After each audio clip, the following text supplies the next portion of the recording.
வள்ளல் பாரி பயிற்சி மையம், பொன்னமராவதி, புதுக்கோட்டை மாவட்டம். முதுகலை தமிழாசிரியர் பணிக்கான பயிற்சி வகுப்பு. தொடர்பு கொள்ள வேண்டிய அலைபேசி எண் 8438460253. கலம்பக நூல்களும் ஆசிரியர்களும். நந்தி கலம்பகம். ஆசிரியர் பெயர் தெரியவில்லை. நந்தி கலம்பகம் 3ஆம் நந்திவர்மனை பாட்டுடை தலைவனாக கொண்டு பாடப்பட்டது. இந்நூல் கலம்பக இலக்கிய வகைகளில் முதலாவது கலம்பகமாகும். திருவரங்க கலம்பகம் பிள்ளைப்பெருமாள் ஐயங்கார். இந்நூல் பக்தி மரபான கலம்பகங்களில் முதலாவதாகும். தில்லைக்கலம்பகம், திருவாமாத்தூர் கலம்பகம் இரட்டை புலவர்கள் இளஞ்சூரியர், முதுசூரியர்.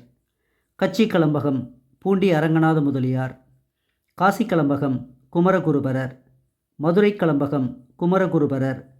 திருக்காவலூர் கலம்பகம் வீரமாமுனிவர். திருக்கலம்பகம் உதீசித்தேவர். திருவருணை கலம்பகம் சைவ எல்லப்ப நாவலர். வெற்றிக்கு வள்ளல் பாரி பயிற்சி மையத்தோடு இணைந்திருங்கள். நன்றி, வணக்கம்.